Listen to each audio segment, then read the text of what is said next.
Okay, good evening, Parish President, Sir Chairman and Council. I'm Dr. Gina Troxler here to give you your annual report of the St. Charles Parish Animal Shelter. What's a little bit different about this report is this is a full year that we've been under new administration, and we have had new programs implemented. And you'll be able to see from this presentation we've kept a lot of old programs from last year, but we've integrated and leaned forward into a lot of new ideas and opportunities to continue to move animals out of our shelter and deal with this overpopulation issue that we encounter in the South by helping ourselves directly. So at the core are 7 employees and a part-time employee. Allison to my right is our newest in the upper left. The 4 bottoms are our animal control officers that work for you 7 days a week and are on call. And this year we started with national training at the National Animal Control Conference. And that focuses a lot on animal law investigation, evidence collection, just to make our department better and stronger in those areas regarding legal issues. We are a multifaceted agency. We're a little bit different. We're not just animal control. We don't pick and choose who comes to our facility. We get them all. So our numbers are real. We function as animal control, animal sheltering, and adoption because we work with this group that is the St. Charles Parish Humane Society. So they provide funding for all of our medicines, rabies, microchips, donations, and when we have difficult medical cases that we have to outsource, they will fundraise for us and get that done. So we had 2 cases this year that cost $5,000 on just 2 animals, but it was things that were going to be a quick fix regarding bones, and so they helped us to make those things happen. So we work with them directly, and they also go to PetSmart for us every Saturday with dogs, and 7 days a week at the PetSmart on Veterans, we adopt out cats. 80% of your St. Charles Parish cats get adopted in Metairie at PetSmart.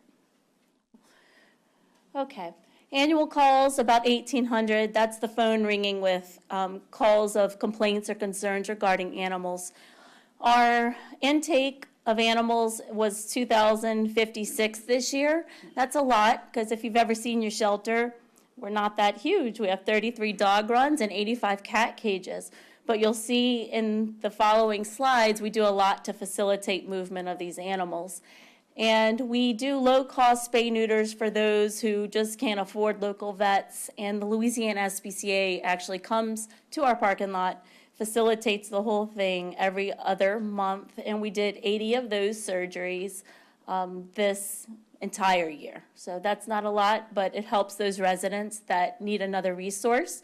Transferring out means we transfer to other shelters 100 dogs and 54 cats. That's big for us. Usually we wait for invites from other groups to say, can we take 2 or 3 animals from you? And if we feel like that group standards are up to our expectations, then we send them. So we helped facilitate that with the help of this administration. Dog intake, 769.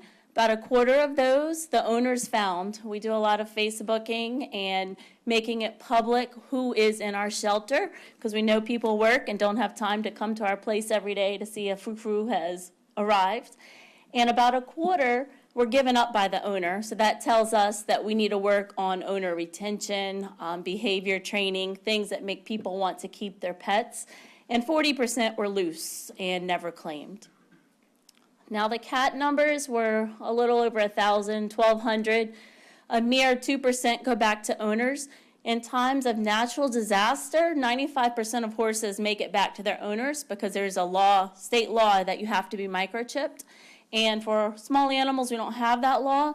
So these cats are usually unidentified and not claimed. And that should read 2017, not for 18.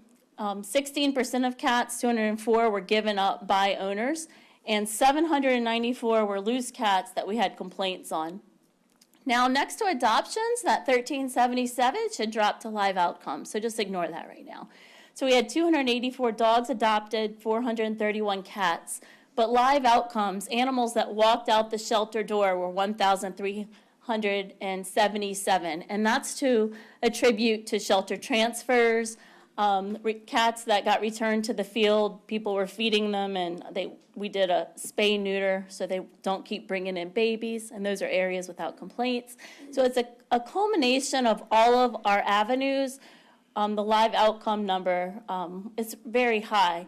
We have some changes in our numbers in that we intook 300 more cats this year than last year. However, if you look at every cat we get, including the feral wild cats, we have a 35% euthanasia rate. Now, those are wild cats we can't tame, we can't rehome.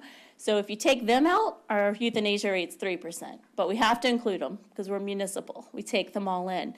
However, with taking in 300 more cats, that euthanasia rate actually stayed the same. It didn't go up. So that was significant to us.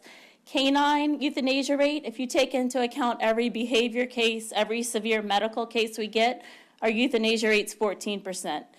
And we don't adopt out aggression, severe behavior, or severe chronic medical. But if you took out those medical cases, aggression cases, our euthanasia rate is a mere 3%. Canine euthanasia rate actually decreased 11% from last year, taking into account every case we get. Okay. And our mission overall, we try to say we are really here for public health safety, but in the meantime, we try to facilitate adoptions. We do rabies vaccinations for $10, microchips for $20. That's facilitated through the Humane Society. If someone finds a pet, to keep it out of the shelter, we work hard to facilitate that with an adoption package that the Humane Society offers so that person can keep the pet but get them medically complete. We're on call 24 hours, 7 days a week. And what we're picking up are things like bite cases to dogs, to animals, to humans, and things that are rabies vectors, bats, coyotes, and raccoons, and dogs and cats. We do a lot in this parish. You can trap a raccoon, you can trap a possum, and we will actually come pick it up and deal with all of that. We do not do that on weekends, but during business hours, same for wildlife. During business hours only, we do facilitate wildlife cases. We're not a low-cost clinic. We're not a community clinic for the public. We just try to fill that niche a little bit with the Louisiana SBCA, but that's not our function. We don't chase loose animals at night, but we like to hear those complaints, those reports during the week, and we will follow up. And we do not pick up animals in traps on the after hours. So our goals overall, we want to make everyone's experience exceptional at the shelter. It's not a sad place. The animals are happy. I would like to decrease their length of stay, and we work more and more on that in the future. But we encourage volunteers, and it's staggering. When I started, we had 1 volunteer, and we have trained over 500. And we have a corps that comes every Saturday. Every dog is walked, and they're always in and out of the shelter, a lot of activity. It's important to me and staff that we decrease our intake of animals through education. Children listen to us the best over adults. Kids under 10, we target hard. So we go into schools for education. They come to the shelter for birthday parties. We educate. We go to our school camps as of last summer. So we do a lot to integrate that because that's going to make a difference. We're never going to have enough homes to adopt all these animals out. We have to change how we view our animals and stop breeding them as much. And we integrate medicine into management. This has been huge because we have a lot of groups that choose to work with us now, and they trust our medical protocol and that we're sending them healthy, stable, easily adoptable animals. And we do provide, your basic food, shelter, and enrichment for the animals, but adoption is what gets them out the soonest, and our community helps us a lot with that. We, of course, would love to find everyone's parents. We do post on Facebook, day or night. We will make a point, if that pet is microchipped, to call the owner day or night and say, he's safe, come pick up during business hours. Once again, microchip, $20. Rabies drive. Everyone loves the rabies drive. Your dog and cat do need more vaccines than just rabies. But April 29th is the rabies drive for $10 facilitated by the Humane Society at East and West Bridge Parks. Temperament, we have someone trained in behavior, and we do not adopt out aggression or expect miracles on adult animals, that they're going to go from not passing a behavior test to being great household pets. We don't get that many that are unadoptable due to behavior. But cats especially, once you miss that socialization period of 3 months, I can't reverse that without about 5 hours of work a day. And we're typically housing anywhere from 120 to 200 cats a day. So to spend 5 hours per animal is unrealistic. And we do not adopt out severe diseases. Feline leukemia, FIV, Humane Society puts a lot of money into testing all these animals to make sure that they don't have that. We treat heartworm disease too, which is another expensive thing for the Humane Society. And our volunteers have been integral. That little girl at the top left, she's just here for the day to play with kitties. Our friend at the bottom left, they just came to pick up that cat to foster for the weekend. That's Allie, the 10-year-old cat in the middle that we've had for way too long, 3 months. But she got left at our shelter at the age of 10. She's nice, but we get people that give her shelter breaks, like this little girl, Holly, is only 10. Trevor's family, top right, they're one of our great foster families, and I don't encourage them to adopt because then they won't foster anymore. And every dog they foster, they find their own home in the AMA area. So Riley got a home. We're open on Saturdays, as we have been for a while, and those are some of our core volunteers that come and help us every weekend. We actually run our shelter with the help of our part-time employee, Lindsay. Although she's part-time, we couldn't do without her, and our volunteers really assist her on that day as well with questions. Rescue Run Club, you remember we created that last year. That's Rachel Melanson, upper right, and we went to the National Animal Control Conference, and she won a national award for creating that for our parish. And Lafourche has actually modeled it, and they try to encourage people to run their animals as well. They still do it with one of our staff members, 6 o'clock in the morning on Thursdays.